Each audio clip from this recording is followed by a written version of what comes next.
பாட்டாளி மக்கள் கட்சியின் ஒன்றிய செயலாளர்கள், ஒன்றிய தலைவர்கள், பேரூர் செயலாளர்கள், பேரூர் தலைவர்கள், நகர செயலாளர்கள், நகர தலைவர்கள், மாநகர செயலாளர்கள், பகுதி தொகுதி செயலாளர்கள், தலைவர்கள், ஆலோசனை கூட்டம் மாமல்லபுரத்தில் இங்கே நடைபெற்றுக் கொண்டிருக்கிறது. இந்த கூட்டத்தில் கலந்து கொண்டு வருகின்ற 2026 சட்டமன்ற தேர்தலை எப்படி நாம் சந்திப்போம், என்னென்ன வேலை திட்டங்களை நாம் செயல்படுத்த வேண்டும் என எனக்கு முன்பு பேசி அமர்ந்த அனைத்து நிலை நிர்வாகிகள், குறிப்பாக பாட்டாளி மக்கள் கட்சியின் பொதுச் செயலாளர் மரியாதைக்குரிய திரு வடிவேல் ராவணன் அவர்கள், பொருளாளர் அருமை சகோதரி திலகபாமா அவர்கள், தலைமை நிலை செயலாளர் மரியாதைக்குரிய செல்வகுமார் அவர்கள், கிழக்கு மண்டல இணை பொதுச் செயலாளர் மரியாதைக்குரிய வைத்தி அவர்கள், நம்முடைய சமூக நீதி பேரவையின் தலைவர் வழக்கறிஞர் பாலு அவர்கள், முன்னாள் சட்டமன்ற உறுப்பினர் கார்த்திக் அவர்கள், அமைப்பு தலைவர் மாநில அமைப்பு தலைவர் TMT திருமாவளவன் அவர்கள், அமைப்பு செயலாளர் சண்முகம் அவர்கள், நம்முடைய சட்டமன்ற உறுப்பினர்கள் வெங்கடேஸ்வரன் அவர்கள், சதாசிவம் அவர்கள், சிவகுமார் அவர்கள், முன்னாள் மத்திய இணை அமைச்சர் மரியாதைக்குரிய திரு NT சண்முகம் அவர்கள், முன்னாள் சட்டமன்ற உறுப்பினர்கள் TK ராசா அவர்கள், இளவழகன் அவர்கள், தாமரை கண்ணன் அவர்கள், மாநில தேர்தல் பணிக்குழு செயலாளர் ஜெயராமன் அவர்கள், தர்மலிங்கம் அவர்கள், சாமிதுரை அவர்கள், பாரிமோகன் அவர்கள், கிருஷ்ணமூர்த்தி அவர்கள், ஷேக் மொய்தீன் அவர்கள், பொன்மலை அவர்கள், பசுமை தாயகத்தின் செயலாளர் அருள் அவர்கள், உழவர் பேரியக்கத்தின் மாநில தலைவர் ஆலயமணி அவர்கள், மாநில செயலாளர் முன்னாள் சட்டமன்ற உறுப்பினர் வேலுச்சாமி அவர்கள், மாநில கலை மற்றும் இலக்கிய அணி தலைவர் மருத்துவர் வேலாயுதம் அவர்கள், இளைஞர் சங்கத்தின் மாநில தலைவர் தம்பி கணேஷ்குமார் அவர்கள் மற்றும் இங்கே மேடையில் இருக்கின்ற அனைத்து நிலை நிர்வாகிகள் KN சேகர் அவர்கள் உள்ளிட்ட அனைத்து நிலை நிர்வாகிகளும், இந்த மாவட்டத்தை சார்ந்த காயார் ஏழுமலை அவர்கள், PVK வாசு அவர்கள், கணேசமூர்த்தி அவர்கள், காரணை ராதா அவர்கள், ராஜசேகரன் அவர்கள், தீனதயாளன் அவர்கள், தனுஷ் அவர்கள், சதீஷ் அவர்கள், கார்த்திக் அவர்கள், குணா அவர்கள், சதீஷ் மற்றும் இந்த பகுதியின் அனைத்து நிலை நிர்வாகிகளுக்கும், இங்கே வருகை தந்திருக்கின்ற ஒன்றிய நிர்வாகிகள், பேரூர் நிர்வாகிகள், நகர நிர்வாகிகள், மாநகர நிர்வாகிகளுக்கும், இங்கே சிறப்பு அழைப்பாளர்களாக வருகை தந்திருக்கின்ற மாவட்ட செயலாளர்களுக்கும், மாவட்ட செயலாளர் நீங்க சிறப்பு அழைப்பாளர்கள் தான். இன்னைக்கு நடக்கிற கூட்டம் முக்கியமா யாரு? ஒன்றிய நிர்வாகிகள், குறிப்பாக ஒன்றிய செயலாளர்கள், நகர செயலாளர்கள் மற்றும் இங்கே வருகை தந்திருக்கின்ற மாநில நிர்வாகிகள், மாவட்ட நிர்வாகிகள், ஒன்றிய நிர்வாகிகள், ஊடக நண்பர்கள் உள்ளிட்ட உங்கள் அனைவருக்கும் என் அன்புமணி ராமதாசின் பணிவான வணக்கங்கள். நிர்மலா ராசா நம்முடைய மகளிர் அணியை சார்ந்தவர்கள் எல்லாம் உங்களை இன்று சந்திப்பதில் எனக்கு மிகவும் மகிழ்ச்சி. கடந்த 6 மாதங்களாக நான் அதிக அளவிலே சந்தித்தது நம் கட்சியின் மாவட்ட செயலாளர்களை சந்தித்திருக்கின்றேன். அதுவும் கடந்த மாதங்களில் ஒவ்வொரு 15 நாட்களில் ஒன்று மாவட்ட செயலாளர்களை சந்திக்கின்ற ஒரு சூழல், அடுத்தது மாநில நிர்வாகிகளை சந்திக்கின்றேன், அதே போன்று தொகுதி நிர்வாகிகள், தொகுதி பொறுப்பாளர்களை சந்தித்து வருகின்றேன். சந்திப்பின் நோக்கம், நாம் திட்டமிடுதல் 2026 நாம் எப்படி வெற்றி பெறலாம், நம் கட்சியை எப்படி பலப்படுத்தலாம் என்ற நோக்கத்திலே தொடர்ந்து நான் சந்தித்து வந்தேன். ஆனாலும் ஒன்றிய நிர்வாகிகளை எனக்கு சந்திக்க வேண்டும் என்ற நோக்கம், எனக்கு ஆர்வம் பல மாதங்களாக இருந்தது. அதற்கு ஒரு சூழல் அமையவில்லை.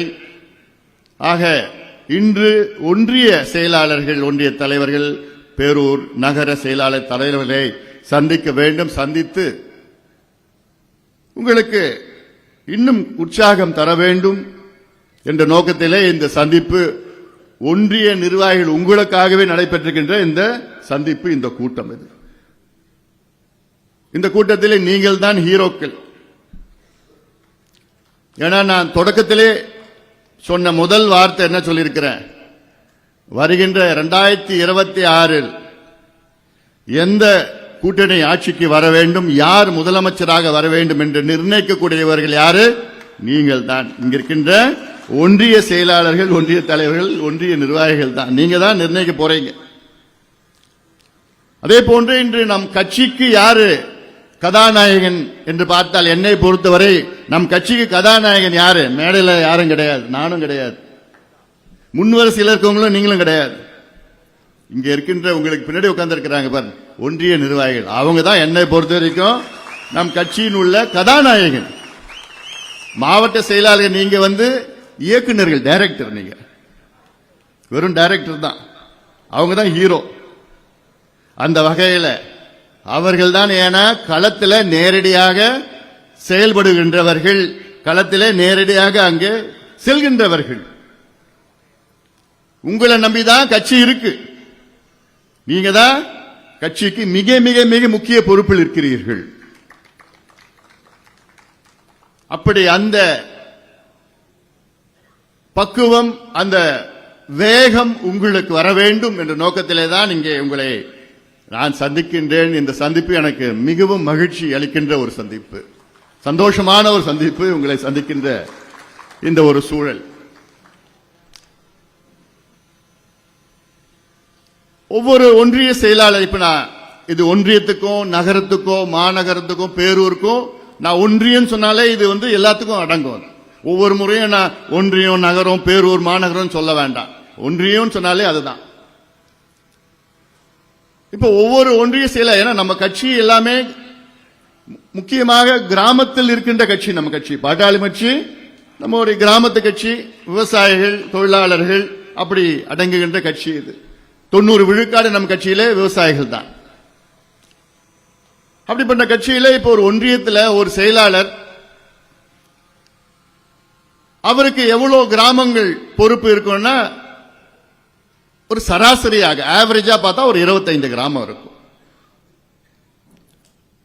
அந்த 25 கிராமத்தில் எத்தனை வாக்குச்சாவடி வரும் பார்த்தீங்கன்னா 20 30 வரைக்கும் வரும். சில ஒன்றியத்தில் 30 வாக்குச்சாவடிகள் இருக்கும், சிலது 35 கூட இருக்கும், சிலதுல 20 கூட இருக்கும்.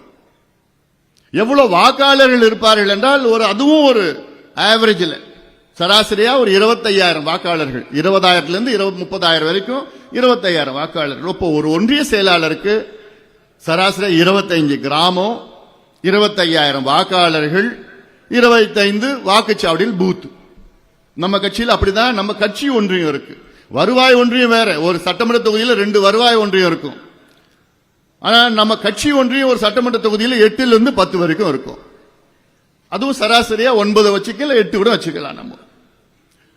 இப்ப எனக்கு என்ன, இப்ப இருக்கின்ற ஒன்றிய செயலாளர்கள், நீங்க உங்க ஒன்றியத்தில் இருக்கிற 25 கிராமத்திற்கு நீங்க போயிருக்கீங்களா?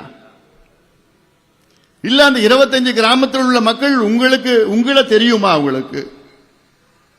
உங்களை பார்த்திருக்கிறாங்களா? நீங்க அந்த கிராமத்துக்கு போயிட்டு அந்த மக்களை நீங்க சந்திச்சிருக்கிறீங்களா? அந்த மக்களுக்காக அந்த கிராமத்தில் பிரச்சனை என்றால் நீங்கள் அவர்களுக்கு நீங்க போராடி இருக்கிறீங்களா? இதெல்லாம் நீங்க ஒவ்வொருவரும் உங்கள் மனசுல நீங்க கேட்கிற கேள்வி. ஏன்னா இன்னும் தேர்தலுக்கு இன்னும் 3 மாதங்கள் தான் இருக்கு. நான் கடந்த கிட்டத்தட்ட ஒரு 5 மாதங்களாக உங்களுக்கு எத்தனையோ வேலை திட்டங்கள் கொடுத்துட்டு வரேன். ஒவ்வொரு வாக்குச்சாவடியிலும் 10 வாக்குச்சாவடி முகவர்கள் பூத் ஏஜென்ட் போடணும். ஒவ்வொரு கிளையிலும் கிராமத்திலையும் கிட்டத்தட்ட 25 உறுப்பினர்களை நியமனம் செய்ய வேண்டும். ஒவ்வொரு ஒன்றியத்திலும் 47 உறுப்பினர்களை, அதாவது பொறுப்பாளர்களை நியமனம் செய்ய வேண்டும் என்று கடந்த கிட்டத்தட்ட 3-4 மாதங்களாக உங்களுக்கு நான் கொடுத்த வேலை திட்டம். இதுல பல பேர் நல்லா செஞ்சுட்டு இருக்கீங்க, ஒரு சில பேர் அந்த அளவுக்கு வேகம் பத்தல, ஒரு சிலர் இன்னும் சரியான முறையில் செய்யல.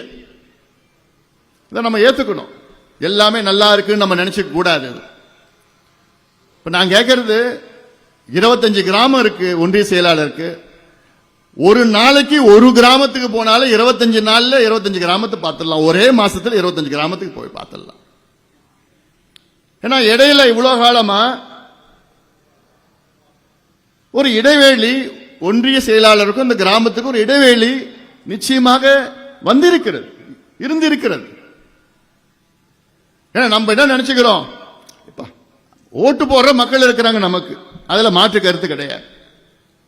நம்ம போனா பேசினா ஓட்டு போட்டுடுவாங்க. அந்த மெத்தனத்துல தான் நீங்க சில பேர் இருக்கிறீங்க.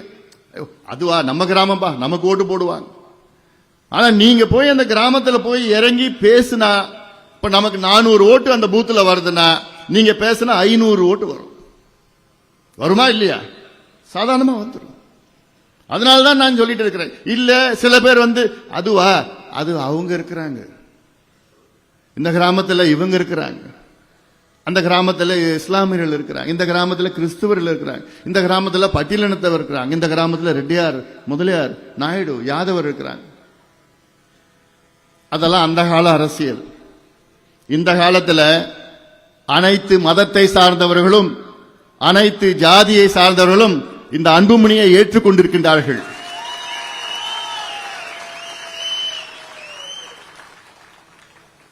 இது நான் ஆணவத்தில் சொல்லல, நான் அனுபவத்தில் நான் சொல்றேன். நான் நீங்க எந்த கிராமத்தில் போனாலும், எந்த சமுதாயத்தை சார்ந்தவர்கள், எந்த மதத்தை சார்ந்தவர்கள், எந்த இனத்தை சார்ந்தவர்கள் யார் இருந்தாலும் நம்ம ஏத்துட்டு இருக்கிறாங்க. ஏன்னா நம்ம அணுகுமுறை வேற, நம்ம அரசியல் வேறு. அதனால அப்ப இருக்கிற நிலையில மாதிரி நீங்க உங்க மனசுல நீங்க மாத்திக்கங்க, உங்க மனநிலை மாத்திக்கங்க. நீங்க போய் கேட்டாலே அவங்க வராங்க, ஆர்வமா வராங்க. இப்போ கன்னியாகுமரியில நம்முடைய ஒன்றிய செயலாளர் பேசினார்ல அந்த தம்பி, அங்க போனா எனக்கு 5000 பேர், அங்க பெண்களும் இளைஞர்களும் அவ்வளவு பேர் ஆர்வமா வந்திருக்கிறாங்க. கன்னியாகுமரி வந்திருக்க நாகர்கோயில் நடக்கிற கூட்டம். ஆக அது அணுகுமுறை வேண்டும். அணுகுங்கள். நம்முடைய கொள்கை அப்படி, என்னுடைய அணுகுமுறை அப்படி. அணுகுமுறை நான் யாரையுமே நான் எதிரியா நான் பார்க்கவும் போறது கிடையாது. எந்த சமுதாயத்தையோ, எந்த மதத்தையோ, எந்த இனத்தையோ, எந்த மொழியையோ எதுவுமே யாருமே நான் எதிரியா நான் பார்க்க போறது கிடையாது. எல்லாமே நமக்கு வேண்டும். அனைத்து தரப்பு மக்களும் நமக்கு வேண்டும். இதுதான் பாட்டாளி மக்கள் கட்சியினுடைய கொள்கை. நம் கொள்கை முன்னோடிகள் இருக்கின்றார்கள். தந்தை பெரியார் அவர்கள், அண்ணல் அம்பேத்கர் அவர்கள், புரட்சியாளர் கார்ல் மார்க்ஸ் அவர்கள் கொள்கை முன்னோடிகள். அந்த வகையிலே வந்தவர்கள் நாம். இதனால எனக்கு வேண்டியது நீங்க அணுகுங்கள். இப்போ நாளைக்கு நீங்க ஒன்றியத்துக்கு, நீங்க கிளைக்கு நீங்க போனீங்கன்னா நாளைக்கு யார் அங்க இருக்கின்ற கவுன்சிலர் யார் வரப்போறா? நீங்க தான் வரப்போறீங்க. ஒன்றிய கவுன்சிலர் நீங்க தான் வரப்போறீங்க, இல்ல மாவட்ட கவுன்சிலர் நீங்க தான் வரப்போறீங்க, இல்ல ஒன்றிய சேர்மன் நீங்க தான் வரப்போறீங்க, மாவட்ட சேர்மன் நீங்க தான் வரப்போறீங்க. அப்ப உங்களுக்காக நீங்க பணியாற்றுங்க, உங்களுக்காக நீங்க வேலை செய்யுங்க. இதைத்தான் நான் உங்ககிட்ட கேட்கிறேன். நான் அங்க போய் களத்துல பண்ணுங்க, தைரியமா வேலை செய்யுங்க. உங்களுக்கு தெரியும், என்னை பத்தி தெரியும். என் தம்பிகளுக்கும் என் தங்கைகளும் ஏதாவது இருந்ததுன்னா நான் அன்புமணி சும்மா இருக்க மாட்டேன். உங்களுக்காக என்னைக்குமே நான் உங்களுடன் இருப்பேன். நான் இது ஏதோ சும்மா நான் பேசணும்லாம் இல்லை, உணர்வுபூர்வமா நான் சொல்றேன். அது எல்லாருக்கும் தெரியும். வேற அதுதான் உங்ககிட்ட நான் எதிர்பார்க்கறது. இன்னைக்கு உங்களை அழைச்சி பேசுறதுக்கு காரணமே இதைத்தான். நீங்க அங்க வர போறீங்க, உள்ளாட்சியில நீங்க தான் அங்க வெற்றி பெற போறீங்க. ஆனால் அதுக்கு முன்பு வருகின்ற சட்டமன்ற தேர்தல், 2026 சட்டமன்ற தேர்தல் நம்முடைய கூட்டணி வெற்றி பெற வேண்டும். விரைவில் நாம் மிகப்பெரிய ஒரு மெகா கூட்டணியை அமைக்க இருக்கின்றோம். மிகப்பெரிய ஒரு கூட்டணி நம்ம கூட்டணி தான். 100 விழுக்காடு வெற்றி பெற போகுது. அது வேற மாற்று கருத்து கிடையாது. அதுல ஒண்ணு மட்டும் உறுதி ஆயிடுச்சு. இன்னைக்கு திமுக படுதோல்வி அடைய போகுது. படுதோல்வி அடைய போகுது, அது உறுதி. ஏன்னா இன்னைக்கு நம்ம கட்சிக்குள்ள குழப்பம், அதுக்கு காரணம் திமுக காரணம். இப்ப கடந்த நம்ம கட்சி தொடங்கி கிட்டத்தட்ட 36 ஆண்டுகள் ஆகிறது. வன்னிய சங்கத்தில் கிட்டத்தட்ட 45 ஆண்டுகள். இந்த 50 ஆண்டுகளாக 60 ஆண்டுகளாக திமுகவுடைய சூழ்ச்சி என்னன்னா, வன்னியர்களையும் பட்டியலின மக்களையும் சேர விடாம பாத்துக்கிறது. சூழ்ச்சி செய்து 2 சமுதாயம் சேரக்கூடாது. சேராம இருந்தா அவங்க வெற்றி பெறுவாங்க. இங்க ஒரு கொளுத்தி விடுறது, அங்க போய் வேற கொளுத்தி விடுறது, சண்டையை மூட்டி விடுறது, இவங்க சொன்னாங்க அவங்க சொன்னாங்க, இப்படி மாத்தி மாத்தி மாத்தி மாத்தி சொல்லி சொல்லி இந்த 2 தமிழ்நாட்டில் உள்ள 2 பெரிய சமுதாயம் சேர விடாம பாத்துக்கிறது யாருன்னா இந்த கேடுகட்ட திமுக. இது உங்களுக்கும் தெரியும், எல்லாத்துக்கும் தெரியும். இப்போ அது எடுபடல. இப்போ அதனால என்ன பண்ணிட்டா, நம்ம கட்சிக்குள்ள வந்துட்டாங்க. நம்ம கட்சிக்குள்ள குழப்பம் பண்ணணும், நம்ம கட்சியை பலவீனப்படுத்தணும், குழப்பம் உள்ளக்குள்ள குழப்பம் பண்ணணும்னு சில கைகூலிகள் வச்சிருக்கிறான் திமுக காரன். இந்த கைகூலிகள், இந்த துரோகிகள், தீய சக்திகள் எல்லாம் இன்னைக்கு ஐயாவை சுத்திட்டு இருக்கிறானுங்க. இப்போ அது எதுவும் பேசக்கூடாதுன்னு பாக்குறேன் நான்.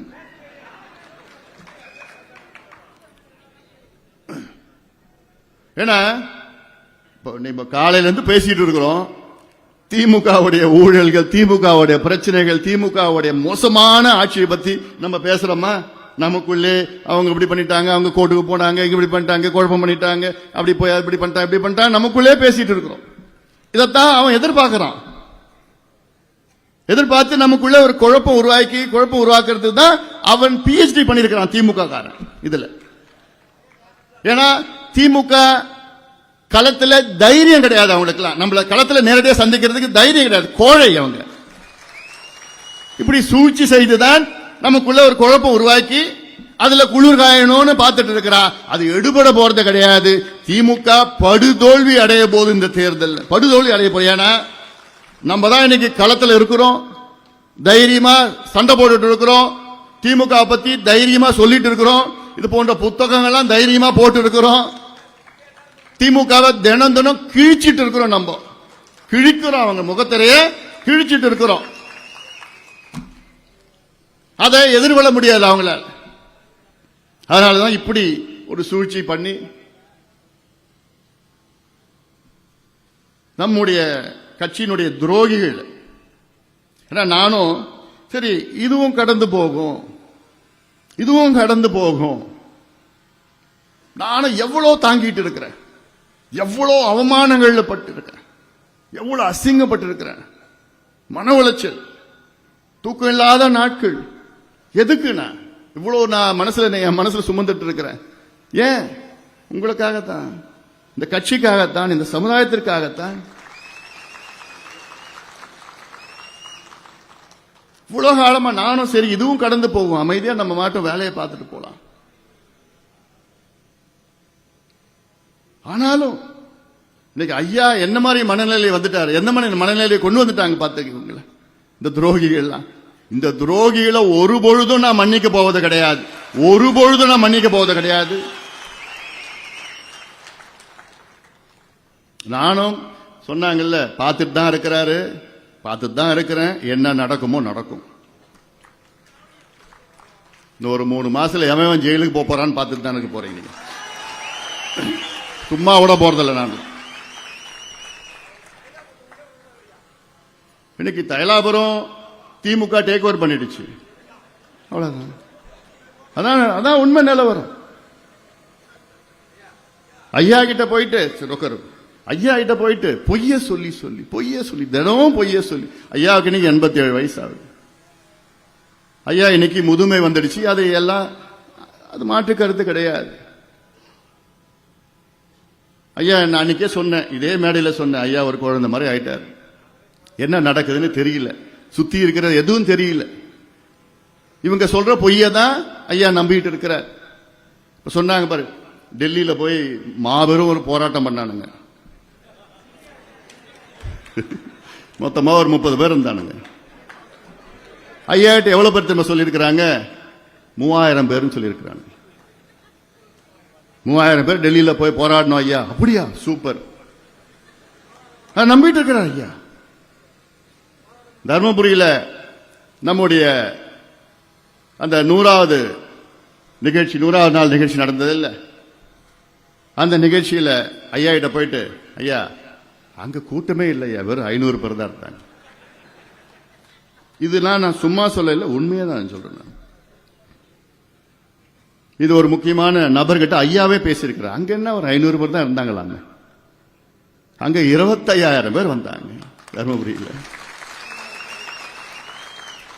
இப்படி தொடர்ந்து ஐயா கிட்ட திண்டிவனத்தில் நான் அந்த நடைபயணம் நிகழ்ச்சியெல்லாம் போறப்போ ஐயா கிட்ட என்ன சொல்லியிருக்கிறாங்கன்னா, ஐயா அங்க வெறும் 500 பேர் தான் இருந்தாங்க, அதுக்கு 43 லட்சம் செலவு பண்ணாங்களாம்.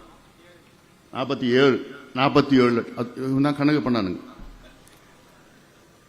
இப்படி அங்க வந்தது 10,000 பேர் வந்தாங்க. அங்க திண்டிவனத்தில் நான் போன எல்லாம் தானா வந்தது 10,000 பேர், அவ்வளவு இளைஞர்கள் வந்தாங்க.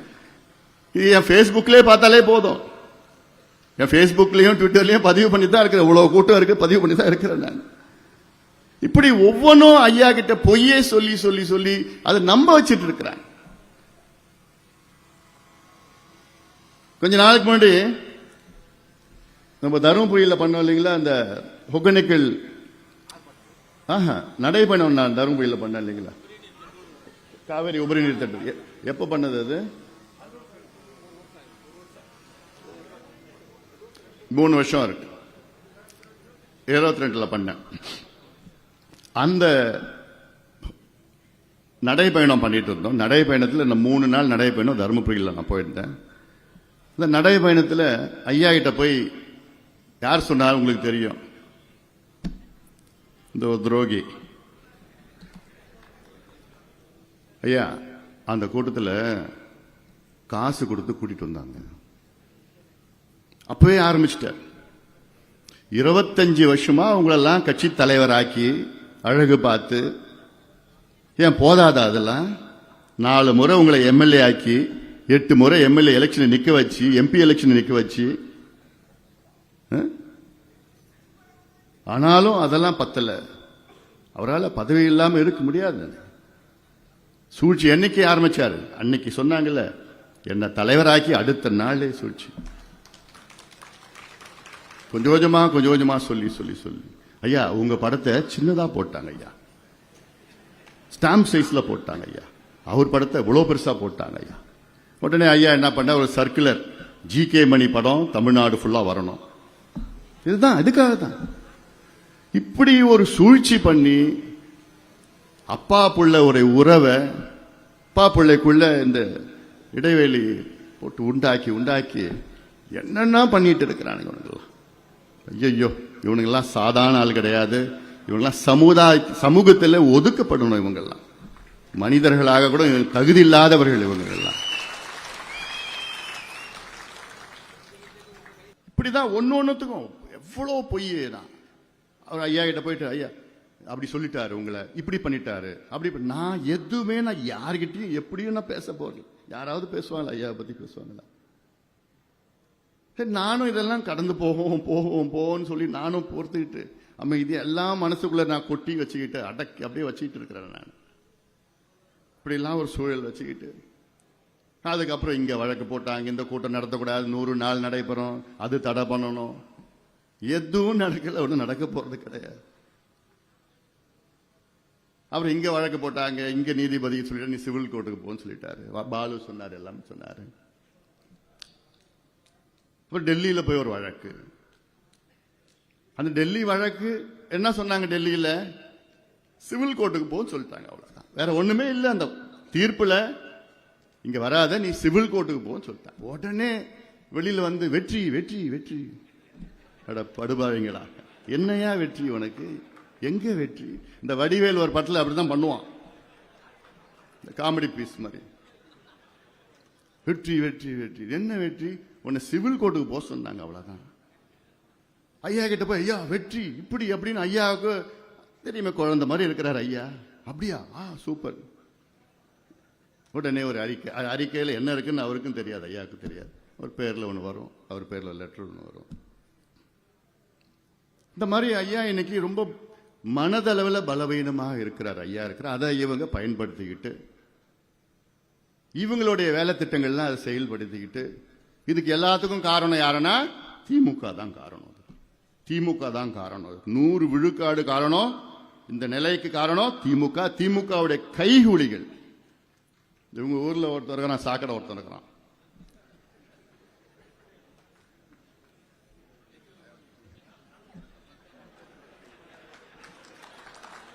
அவன் தினம் சாக்கடை. சாக்கடை எப்படி இருக்கும்? அப்படி சாக்கடையா தான் இருக்கும். எல்லாம் எவ்வளவு வாங்கியிருக்கிறான், எப்படி வாங்கியிருக்கான், யார்கிட்ட வாங்கியிருக்கான் எல்லாம் தெரியுது. இருக்குது இருக்கு எல்லாம் இருக்குது. சும்மா இவங்களுக்கு என்ன ஒன்னே ஒண்ணு, நம்ம அருள் சொன்னது மாதிரி, பசுமை தான் அருள் சொன்னது மாதிரி, என்ன இவங்களுக்கு என்னன்னா மீடியா வச்சுட்டு இருக்காங்க. மீடியாவில் திமுக மீடியான்னு கொஞ்சம் இருக்கு. பொதுவான மீடியா நியூட்ரல் மீடியா தான். அப்படியா? நியூட்ரல் மீடியா தான் பொதுவா. அதுல திமுக மீடியா கொஞ்சம் இருக்கு. அந்த திமுக மீடியா மூலமாக இவங்க தினம் அந்த வாந்தி எடுக்கிறது. அப்படியே மீடியா முன்னாடி போய் பொய்ய சொல்லி சொல்லி சொல்லி அதுபடி போய், அது நீங்க என் தம்பிகளோ என் தங்கைகளோ நிர்வாகிகள் யாரும் நம்பாதீங்க. அந்த கன்றாவிலாம் நம்பாதீங்க. வெறும் பொய்ய சொல்லிட்டு இருக்கிறானுங்க. அது உங்க நம்பி அதை பார்த்து பதிவு போட்டுட்டு அது பதில் சொல்லிக்கிட்டு உங்க மனசுலாம் அதெல்லாம் நீங்க மாட்டோம். இன்னொரு 3 மாசத்துல தேர்தல் வருது. இந்த தேர்தலுக்கு நீங்கள் தயாராகுங்கள். நம்ம கூட்டணி வெற்றி பெறணும், வெற்றி பெறும். அதுல சந்தேகமே கிடையாது. கட்சி நம்ம கிட்ட தான் இருக்கு, இன்னும் இருக்கும். சின்னம் நம்ம கிட்ட தான் இருக்கு, அதுக்கு பிறகும் இருக்கு. அதெல்லாம் உங்களுக்கு எந்த சந்தேகம்? இப்படி இருந்தா அப்படி சொல்றான், இப்படி சொல்றான். இவங்களுக்கு வேற வழி இல்லை. பாரு, எனக்கு பாரு, என் வாயிலே இவங்க அவங்கன்னு நம்ம பேச ரொம்ப உண்மையிலேயே எனக்கு கஷ்டமா தான் இருக்கு. அவங்கன்னு சொன்னா யாரு சொல்லணும்? திமுக தான் நம்ம சொல்லுவோம். அவங்க துரோகிகள், இந்த எதிரிகள் அப்படின்னு நம்ம சொல்றோம். ஆனா திமுக எதிரி, ஐயாவை சுத்தி இருக்கிறவனுங்க துரோகி. இப்படி அதனால வேற என்ன இந்த மாதிரி ஒரு கூட்ட முடியுமா, காமிக்க முடியுமா? நிர்வாகிகள் இருக்குதா, அங்க இருக்குதா? இப்படி எல்லாமே கட்சி நம்ம கிட்ட தான் இருக்கு, எல்லாம் இருக்குது. அதனால அவங்க இது மாதிரி மீடியாவில் வச்சுக்கிட்டு தான் தினம் பொய்ய சொல்லி பிரச்சாரம் பண்றாங்க. இப்போ சொன்னாங்க, மேடையில் பேசினாங்கல்ல, இவ்வளோ நமக்கு நிர்வாகிகளை அடிச்சு மண்டையை உடைச்சி இங்கெல்லாம் ஃப்ராக்சர் பண்ணி கேஸ் அவன் மேல இருக்குது, அவனை கைது பண்ணலன்னா என்ன அர்த்தம்? திமுக முழுக்க அவங்கள டேக் ஓவர் பண்ணிடுச்சு. அதனால இந்த தேர்தல் திமுக தோல்வி அடைய வேண்டும், படுதோல்வி அடைய வேண்டும். அதை இங்க இருக்கின்ற அத்துணை நிர்வாகிகளும் உறுதி செய்ய வேண்டும். இன்னொருத்தர் இருக்கார், ஐயாவுடைய சட்ட ஆலோசகர். அப்பா சூப்பர் பண்றார், நல்ல நமக்காக நல்ல வேலை செய்யறார். அவர் நமக்காக நல்ல வேலை செய்யறார். ஐயாவுக்கு சட்ட ஆலோசகர் ஒருத்தர் இருக்கார், பாண்டிச்சேரிக்காரர். அவர் மேல அவங்க அண்ணன் ஒரு வழக்கு போட்டிருக்காரு, அவர் தங்கச்சி அவர் தம்பி என்ன நல்ல அபகரிப்பு வழக்கு போட்டிருக்கிறாரு. அவர் ஐயாவுக்கு அவர் என்ன யாருன்னா ஒரு மெஜிஸ்ட்ரேட்டா இருந்திருக்கிறார். இதுக்கு முன்னாடி மெஜிஸ்ட்ரேட் வேலையிலிருந்து தூக்கிட்டாங்க அவரை. எதுக்கு? கரப்ஷன் சார்ஜஸ், ஊழல் குற்றச்சாட்டு, வேலையிலிருந்து எடுத்துட்டாங்க. இவர் தான் ஐயாவுக்கு சட்ட ஆலோசகர். எப்பா இவங்கெல்லாம் கழிச்சு கட்டி எல்லாம் பண்ணி போட்டோம். அதனால இதெல்லாம் விட்டுடுங்க. இப்ப இன்னொரு 20 நாள்ல நமக்கு புத்தாண்டு, ஆங்கில புத்தாண்டு வருது. இந்த ஆங்கில புத்தாண்டுக்கு பிறகு நமக்கு பொங்கல், தை பொங்கல் வருது. இந்த கழிச்சு கட்டதெல்லாம் ஒதுக்கி ஓரம் கட்டி நம்ம தெளிவான இப்போ நீர் நம்மிடம் இருக்கிறது. அதெல்லாம் நம்ம வேகமாக நம்ம முன்னேறுவோம், வேகமாக நாம் அணுகுவோம். இந்த தேர்தல் மட்டுமில்ல, அரசியல் களத்திலே நாம் இருப்போம். அரசியல் களம் நமக்காகவே அமைந்திருக்கிறது.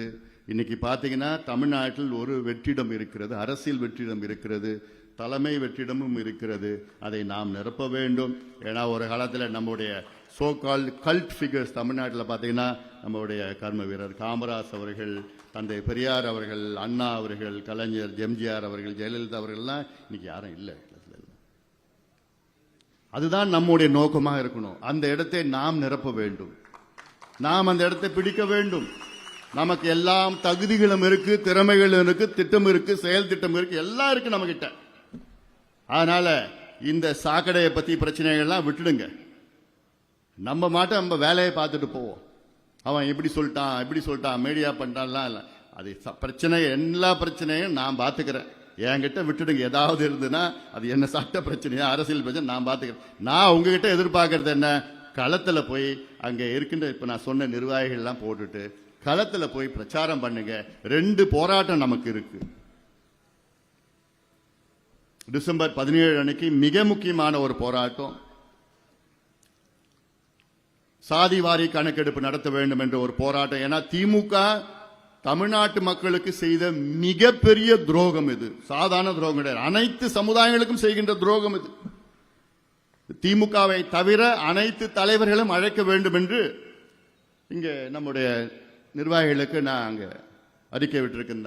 அவங்க போய் அழைப்பு கொடுத்திருக்கிறாங்க, எல்லாருமே பார்த்திருக்கிறாங்க, எல்லாருக்கும் அழைப்பு கொடுத்திருக்கிறாங்க. எல்லா கட்சிகளுக்கும் திமுக தவிர அனைத்து கட்சிகளுக்கும் நம்ம அழைப்பு கொடுத்திருக்கிறாங்க. யார் யார் வராங்க பார்க்கலாம். நம்முடைய வேலையை நம்ம செஞ்சுட்டு இருக்கிறோம். நம்ம அதன் பிறகு ஜனவரி 29ஆம் தேதி மாபெரும் போராட்டம். அது அந்த போராட்டத்தை நீங்க மறக்காதீங்க, முக்கியமான போராட்டம். இந்த போராட்டத்தில் திமுக வன்னியர்களினுடைய எதிரி, துரோகி அப்படின்னு ஒரு எண்ணத்தை, இந்த செய்தியை எல்லா கிராமத்துக்கும் நீங்க கொண்டு போங்க. சாதாரண துரோகம் பண்ணல வன்னியர்களுக்கு திமுக. உச்சநீதிமன்றம் தீர்ப்பு வழங்கி 3.5 ஆண்டுகள் ஆகிறது, கிட்டத்தட்ட 1350 நாட்கள் ஆகிறது.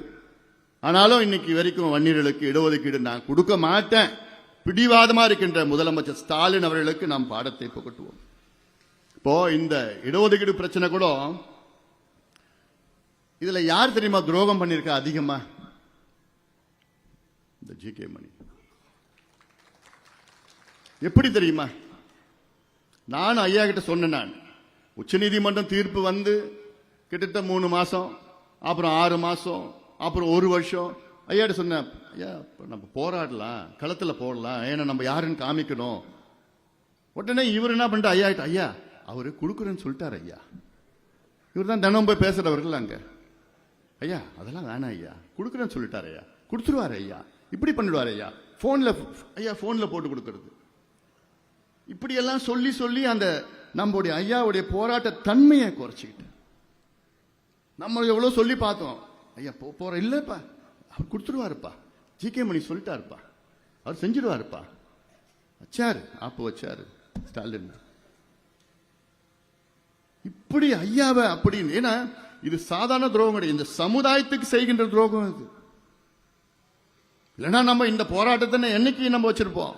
2 ஆண்டுகளுக்கு முன்பு இன்னைக்கு போராட்டம் பண்ணினா இந்நேரம் கொடுத்துட்டு வேற வழியில் கொடுத்துட்டு இருப்பாங்க. இப்படி இவ்வளோ துரோகம் சூழ்ச்சிகள் பண்ணி ஐயா தம்பி ஸ்டாலின் எப்படியாவது கொடுத்துருவாரு ஐயா சொல்றது நம்பிக்கையில் இருந்தார் ஐயா. இவரு அப்படிப்பட்டி சொல்லி சொல்லி சொல்லியே அப்படி கட்டுப்படுத்திட்டார். எவ்வளவு இருக்கு, நான் இன்னைக்கு சொல்லணும்னு இருக்கு. ஆனாலும் மனசுல இன்னும் நிறைய இருக்கு, அது பார்த்துக்கலாம். அதெல்லாம் நான் என் மனசுக்குள்ள இருந்துட்டு போட்டோம். உங்ககிட்ட நான் மறுபடியும் சொல்றேன், உங்ககிட்ட நான் இங்க இருக்கின்ற ஒன்றிய நிர்வாகிகள், ஒன்றிய செயலாளர், பேரூர் நகர மாநகரத்துடைய நிர்வாகிகளுக்கு கிட்ட நான் எதிர்பார்க்கறது என்ன, உங்க ஒன்றியத்தில் எல்லா கிராமத்துக்கும் போங்க, நகரத்தில் உள்ள அத்தனை வார்டுகளுக்கும் போங்க, பாருங்க, சந்திங்க, பேசுங்க. உங்களை அவங்களுக்கு தெரியணும், உங்களை அவங்களுக்கு தெரியும். நீங்க மாவட்ட செயலாளர் பத்தி கவலைப்படாதீங்க, என்னப்பா சரியா? இங்க இருக்கிற ஒன்றிய நிர்வாகிகள் நீங்க மாவட்ட செயலாளர் பத்தி கவலையே படாதீங்க. ஏன்னா நான் சொல்லிட்டேன், நீங்க தான் ஹீரோ, மாவட்ட செயலாளர் தான் வெறும் டைரக்டர் ஆகும். ஏன்னா சில மாவட்ட செயலாளர் என்ன கேட்காம நீ போகக்கூடாது, எனக்கு சொல்லாம நீ அங்க போய் பண்ணக்கூடாது, அதெல்லாம் நீங்க பண்ணாதீங்க, நீங்க மட்டும் பண்ணுங்க, நான் பாத்துக்கிறேன், சரியா? என்னப்பா சரியா? தலையை நல்லா தான் ஆட்டேன்.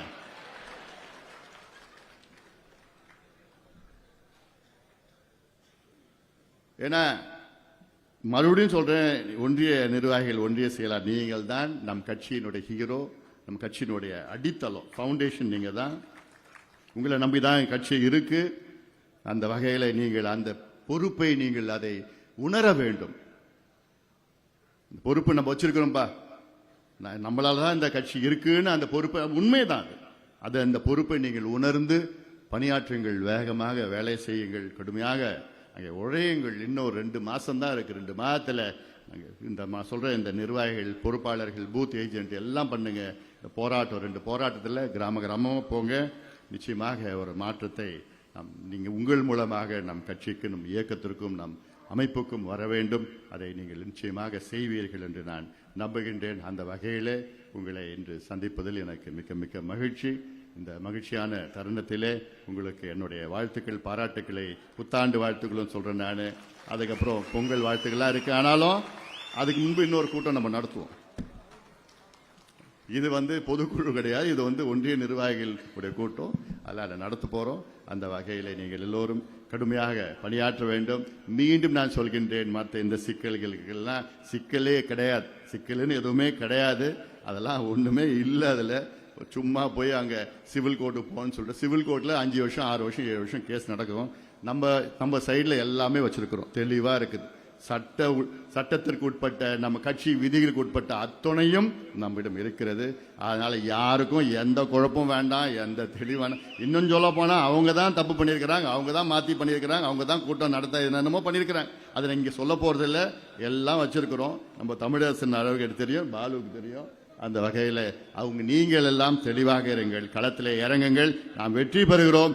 இந்த கொடுங்கோல் ஆட்சி, இந்த மக்கள் விரோத ஆட்சி, பெண்களுக்கு எதிரான ஆட்சி, ஊழல் ஆட்சி, திமுக ஆட்சியை வீட்டுக்கு அனுப்பும் நேரம் காலம் வந்துவிட்டது. அதற்கு உங்களுடைய அத்துணை உழைப்பும் அதில் நீங்கள் கவனம் செலுத்த வேண்டும். காரணம், நான் மீண்டும் மீண்டும் சொல்றேன், நம்ம கட்சிக்குள்ள இருக்கிற குழப்பத்துக்கு காரணம் யாரு? இந்த திமுக.